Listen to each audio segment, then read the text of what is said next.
Hola, bienvenidos un día más aquí a nuestro espacio digital. Me llamo Carolina Pinedo, trabajo como periodista y escritora y en este espacio digital hablamos con Guillermo Galindo Endo. Él es un científico multidisciplinar, ya llevamos varias entrevistas con él y bueno, nos estamos acercando a esta persona, ¿no? A su formación, a su experiencia. Hola, ¿qué tal? Gracias por la oportunidad nuevamente de ser entrevistado por ti y por la oportunidad pues de dirigirme a los cibernautas. Y un placer nuevamente estar Gracias a ti, contigo. Guillermo, por hablar con nosotros y por recibirnos y contarnos.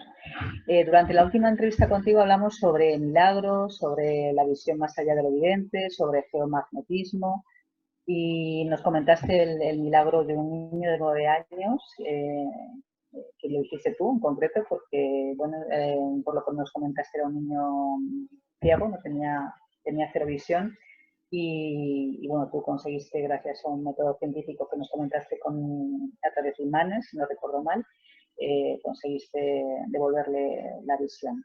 Hemos pasado un poquito por encima por tu infancia y tu adolescencia, de las que yo destacaría que eras un niño, pues ya comentamos, ¿no? Sensible, tímido y que lidiaba con lo que le aportaba esa sensibilidad, especial entre otras cosas, pues tener acceso a información, a realidades paralelas que no debe ser sencillo de manejar para un niño, ¿no? Y ya pasando y dejando un poquito atrás la adolescencia, tú en la actualidad eres un científico. ¿Qué crees que te marcó pasar la adolescencia para elegir el campo científico como área a la que te ibas a dedicar en tu vida? ¿Qué es, ¿Por qué te dedicas hoy al tema científico? Sí, mira, gracias por la introducción. Más que la palabra científico, me gusta definirme más como un investigador. Porque bueno, desafortunadamente en nuestra civilización, ahora la palabra científico pues es una palabra que está muy enclaustrada, muy encuadrada, ¿sí? Entonces, para dejarlo un poquito más abierto y precisamente el abrir otros puntos de oportunidad o abrir el abanico de oportunidades, me considero más como un investigador, ¿sí? Y una persona de conocimiento. Eh, la ciencia, desafortunadamente, actualmente, pues ha ocurrido esta situación de que a través del ego, pues se ha enclaustrado. Y a mí me ha tocado ver en centros de investigación en México cómo muchos investigadores o científicos que trabajan para centros de investigación, ya sea de la principal universidad de México, como el Instituto Politécnico Nacional, o en su caso la UNAM y la Universidad Nacional Autónoma de México, que tienen centros de investigación, que he tenido la gran oportunidad y fortuna de conocer a grandes investigadores, pero que se enclaustran y que lo único que hacen es copiar un trabajo de un ruso o de un checoslovaco o de alguien que no esté registrado en México y lo registran para, como decimos vulgarmente en México, para arrimarse el chivo, para sacar el trabajo, copian el trabajo y así se la llevan. Recuerdo una entrevista que tuve hace algunos años, hace alrededor de 10 años, ahí en Chihuahua, en el instituto de investigación más prestigiado de Chihuahua, porque estábamos presentando un trabajo con células madre e impulsar la regeneración de células madre, la multiplicación de células madre, empujar la mitosis de células madre de una manera más rápida a través de plasma, el cuarto estado de la materia. Y yo le preguntaba a los investigadores de todas sus investigaciones que han ellos desarrollado, ¿cuál ha sido de impacto social? Obviamente se quedaron callados. Y es una pregunta que debemos hacerle hoy a las universidades y a los centros de investigación principalmente de sus investigaciones que ellos declaran, ¿cuál es de impacto social? y pues encuentras que un 90% de las investigaciones no tienen un impacto social y que muchas veces pues son Guillermo, fusiles de otras investigaciones de países que no se conocen, ¿no? tú comentas que te defines como un hombre de conocimiento global. Una de las entrevistas yo te mencionaba como un Leonardo da Vinci, ¿no? Un hombre de experiencia, de sabiduría que engloba más allá de lo que es la parte científica. ¿Has tenido problemas en el ámbito científico, o sea, en el mundillo científico en el que tú te mueves debido a esta perspectiva tuya más integradora, más humanista, porque además es un hombre que también conjuga la parte, por ejemplo, del chamanismo, ¿no? ¿Cómo se te ve a ti, cómo se te percibe en el mundo científico? ¿Se te acoge bien o has tenido algún poco problemilla? Bueno, ha habido de todo. Ha habido de todo desde doctores en medicina que me dicen, tú no eres doctor, ¿sí? Cuando presenté el caso de este niño que se le regeneró el nervio óptico, después de año y medio de tratamiento a través de estimulación de plasma y hologramas atrapados en cristales líquidos, y presentar una técnica innovadora de trabajar con cristales líquidos, pero en estado gaseoso, que se llaman corbatos. Un cristal líquido se llama clatrato. Entonces, me dicen, es que tú no eres doctor. Y le digo, pues gracias a Dios que no soy doctor. Sí, yo soy electrónico, electricista, y gracias a eso, a mi experiencia con la energía, es como desarrollé las técnicas. De otra forma, si hubiera sido doctor en medicina, pues jamás hubiera podido desarrollar esas técnicas. Entonces, ahí viene esa parte del enclaustramiento a través del ego, y que dices, es que ya me voy a la parte biológica. Por ejemplo, actualmente estoy empezando a trabajar en una investigación para fabricar moléculas de carbono 60. La molécula del carbono 60 es una molécula que dicen la molécula de la vida porque permite regenerar tejidos biológicos dentro de nuestro cuerpo de una manera más rápida. Recordemos que una porción de nuestras moléculas dentro del cuerpo pues es carbono, y el carbono 60 tiene una estructura cristalina muy parecida a los clatratos de cristales líquidos, para términos generales como una especie de forma de balón de soccer o balón de fútbol soccer. Y esta forma cristalina pues le permite a la célula regenerarse y tomar información de una manera más rápida. Entonces, la molécula del carbono 60 se está expandiendo a nivel mundial, se está utilizando cada vez más para regeneración celular de órganos. Desafortunadamente, los métodos que existen para extracción de esta molécula son muy limitados.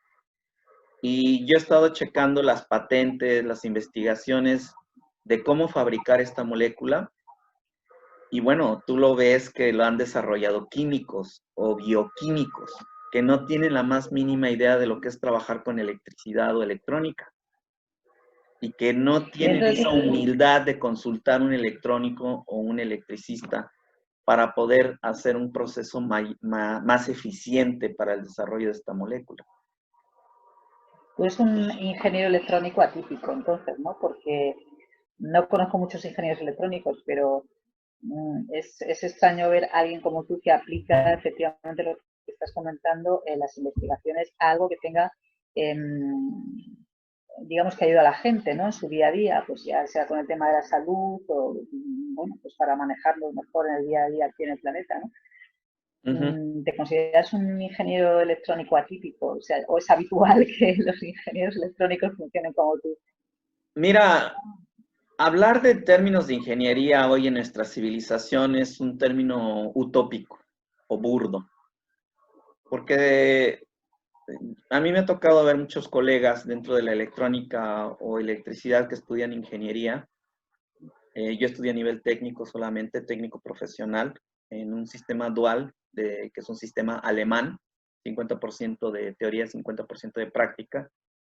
Sin embargo, mi nivel en la industria era equiparable al de los ingenieros. ¿Por qué? Porque los ingenieros no se preparan para trabajar en la práctica, son muy teóricos. pero su teoría, que es muy avanzada, en la industria no se utiliza, porque Entonces, ¿para qué ya sirve está todo hecha, esto? la tecnología ya está fabricada, la ingeniería ya se llevó a cabo. Entonces, las universidades arrojan ingenieros a la industria para trabajar como técnicos. ¿Por qué? Porque la ingeniería ya se desarrolló en las corporaciones, en las industrias, en las compañías, ¿sí? Y pues realmente el trabajo de ingeniería es muy pobre en términos de aplicación cuando estamos hablando ya de tecnología especializada o avanzada.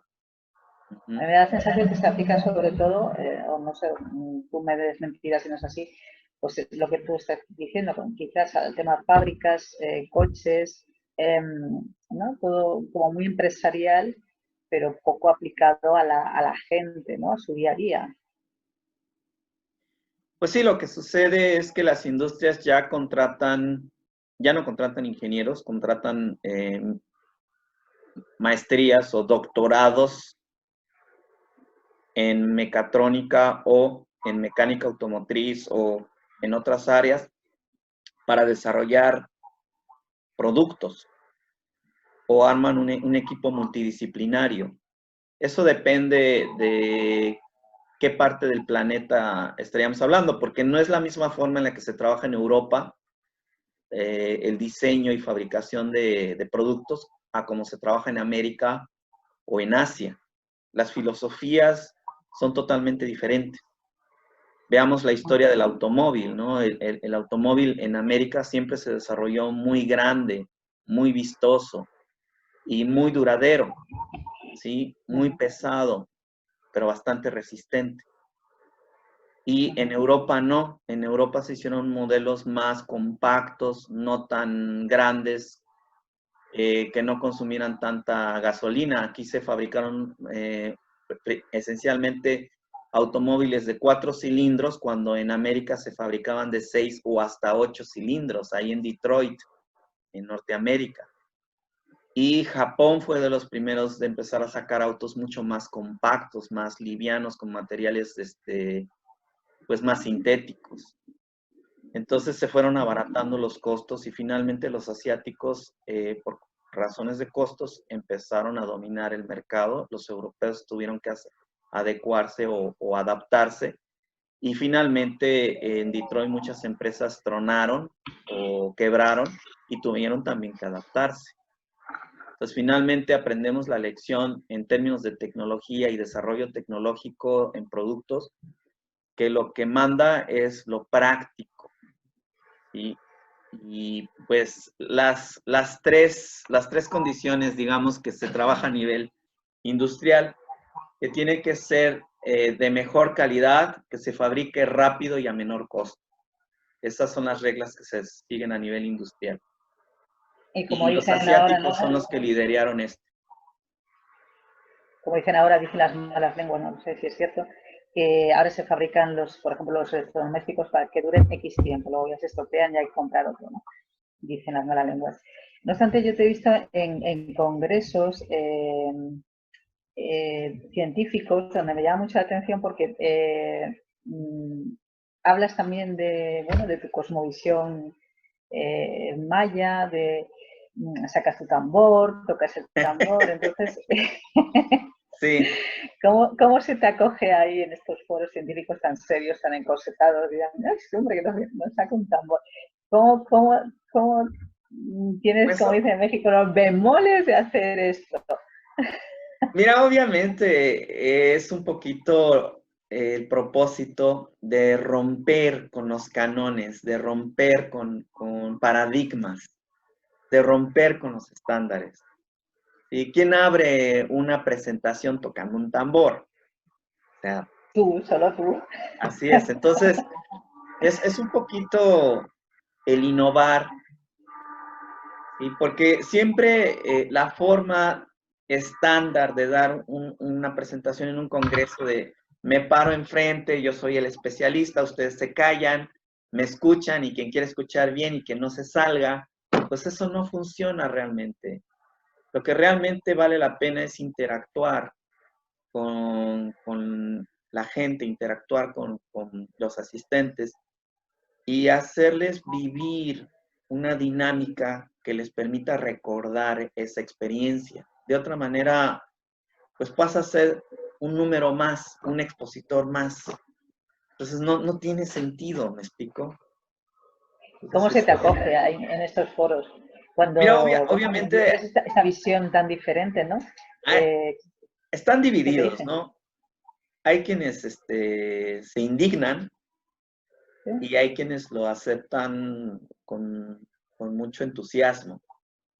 Entonces Ajá, qué siempre, bueno. nadie es monedita de oro, decimos en México, nadie es monedita de oro para brillar para todos lados, ¿no? O sea, hay quienes te aceptan y hay quienes te rechazan rotundamente, ¿no? Y no te bajan de payaso o no te bajan de exhibicionista u otra cosa, pero sin embargo, lo que yo he aprendido a lo largo de mi experiencia de más de 30 años como docente también que he impartido clases, es que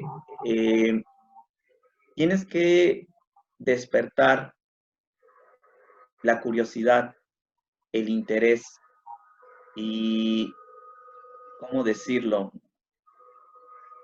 Esa forma de empalmar el conocimiento para muchos no es una situación sencilla. Y eso es algo que nos falla mucho a nivel educativo, a nivel mundial. Que nos han vendido el esquema de aquí está el profesor y aquí están los alumnos, ¿no? Y lo que diga el profesor es ley, ¿sí? Y los alumnos pues nada más están ahí para copiar lo que hace el profesor. Entonces finalmente pues es un fracaso rotundo la educación. Hay por ahí un reportaje que circula en internet que se llama La educación prohibida, porque plantea que seguimos nosotros utilizando un modelo caduco pues de hace más de 100 años, ¿sí? En donde está el profesor y los alumnos. Realmente es un modelo caduco que no se ha adaptado a la tecnología, que pretende adaptarse a la tecnología. Pero mira, yo lo he visto, las universidades más actualizadas en tecnología siempre llevan un retraso tecnológico con respecto a la industria de al menos entre 10 y 20 años. Aquí en Alemania, tú te vas a las escuelas y encuentras producto caduco de hace 10, 15 años. En México, pues encuentras productos de hace 30, 40 años. Entonces, ¿cómo un alumno va a aprender tecnología de hace 30, 40 años o de hace 15 años y salir a la industria a enfrentarse a una tecnología actual que no va a tener la más mínima idea de cómo trabajar con ella? Entonces, nuestros modelos educativos están totalmente caducados. Pues sí O se sea, que a ti requiere se te una podía innovación. definir un poco como científico de día, perdóname un poco por el cliché, pero no se me acaba de ocurrir, científico de, científico de día y chamán de noche o de fin de semana. Ya, bueno, por lo que estás comentando, además, no tienes problema en el mundo científico exponer claramente esa faceta tuya, pero ¿qué hace luego el chamán cuando, cómo funciona Guillermo como chamán? ¿Qué es lo que hace? ¿Para qué te llaman? ¿Qué servicio cumples como chamán? Mira, lo primero que hay que definir es que la palabra chamán es una palabra muy desvirtuada, como la mujer en la historia de la humanidad. Imagínate que el clero, o sea, la religión católica, llegó a considerar por ahí de la Edad Media que la mujer no poseía alma, que era un objeto, que era propiedad del hombre. Y así cuando llegaron a América los colonizadores, decían que los nativos americanos igual no poseían alma, entonces eran animales que podían poseerse. Y durante pues prácticamente 300 años de esclavitud en México, éramos considerados objetos sin alma.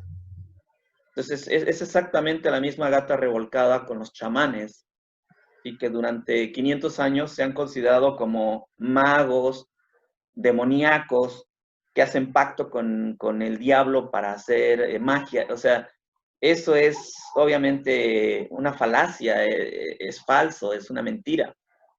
Era nada más para justificar su barbarie de quemar los vivos y a las mujeres decían brujas. ¿sí? Nada más porque conocían un poquito más de herbolaria, porque sabían sanar a través de otros métodos que ellos no identificaban o no entendían. Entonces, la palabra chamán, la traducción a nuestra civilización es científico precisamente.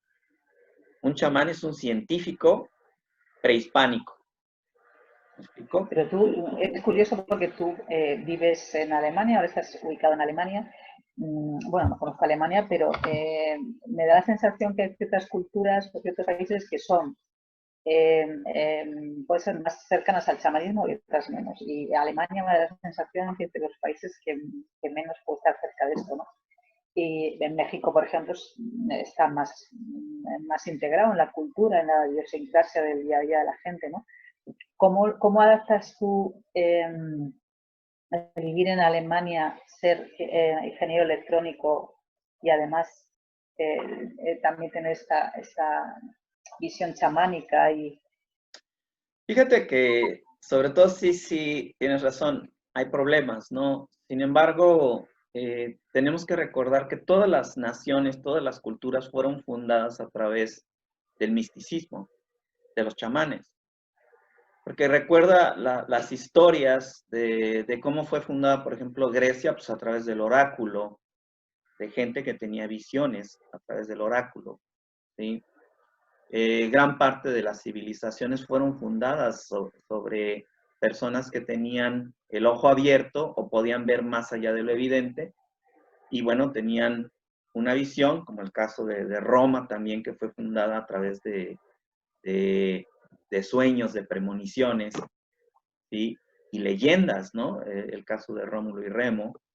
Aquí en Alemania, pues las tribus germanas que procedían precisamente de los celtas, que también eran comandados por los druidas, que era algo muy equivalente a los chamanes, que después fueron quemados también por la iglesia y que también fueron perseguidos por los romanos, ¿no? Porque eran hombres de conocimiento. Entonces, parece ser que el conocimiento afecta los intereses de control y dominio de unos cuantos sobre la necesidad de muchos. Entonces, cuando se habla de la manipulación y el manejo de masas, el primer enemigo es la sabiduría, el primer enemigo es la verdadera ciencia, porque hoy por hoy que tú digas que realmente se desarrolla ciencia a nivel internacional, no es así, es una ilusión, porque si tú consideras el grueso de los ingenieros o de los doctores que se gradúan por año de todas las universidades a nivel mundial, y de esos, ¿cuántos ejercen en investigaciones científicas y tecnológicas? Pues es un porcentaje muy bajo. Y ahí es donde te das cuenta del fracaso de la civilización respecto a la educación, respecto a la preparación científica y tecnológica.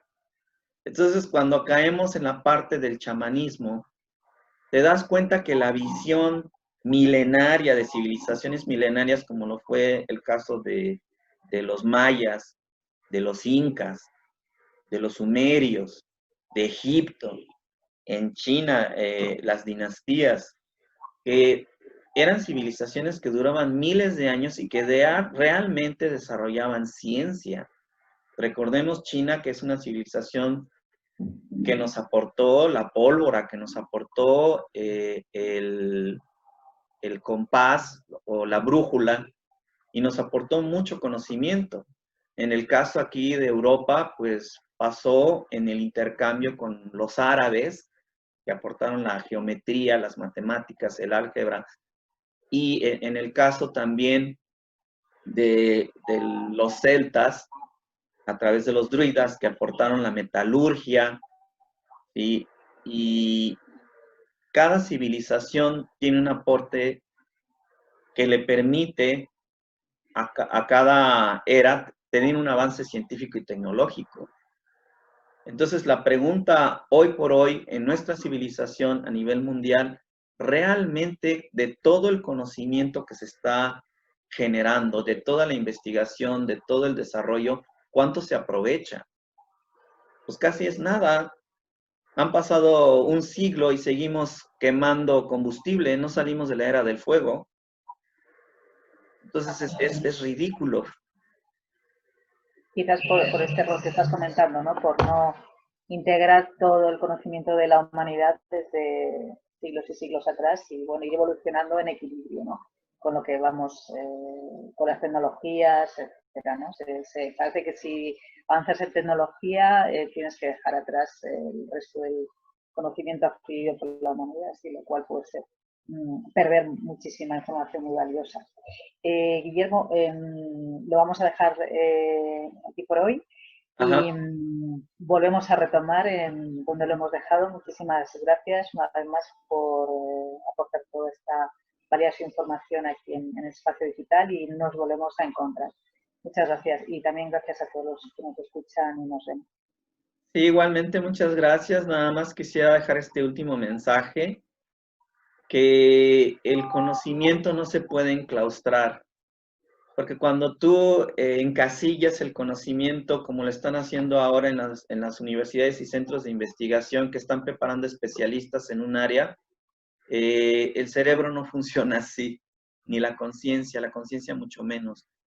Entonces, los antiguos chamanes o los antiguos científicos en el caso de América, de las culturas prehispánicas como los mayas, pues tenían una cultura más abierta, más general, y de lo que se trataba es expandir la visión, expandir la conciencia, el poder abarcar varias realidades, y eso le permitía a la gente el desarrollarse en nuevas ideas, nuevas formas de pensamiento, como el caso histórico aquí en Europa de Leonardo da Vinci, que recordemos que no era puramente pintor, ¿sí? O escritor o matemático, ¿sí? Sino que él cubría muchas disciplinas, como la filosofía, entre otras más. Entonces, el tratar de encasillar a una persona que dice, él nada más es electrónico, o él nada más es mecánico, o esta persona solo es médico, o esta persona solo es bióloga, o bióloga marina, o contador. O sea, no puedes hacer eso con un ser humano. No somos robots, no somos máquinas.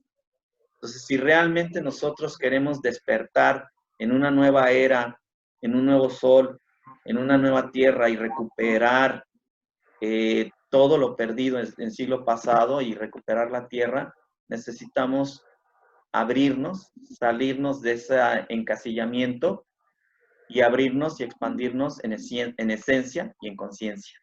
Muchísimas gracias. La cuestión de la especialización, que tendemos a eso y yo también soy más partidaria del conocimiento global, pero bueno, ahí estamos. Retomaremos y muchas gracias por atendernos, Guillermo, y hasta prontito. Hasta pronto. Gracias. A ti.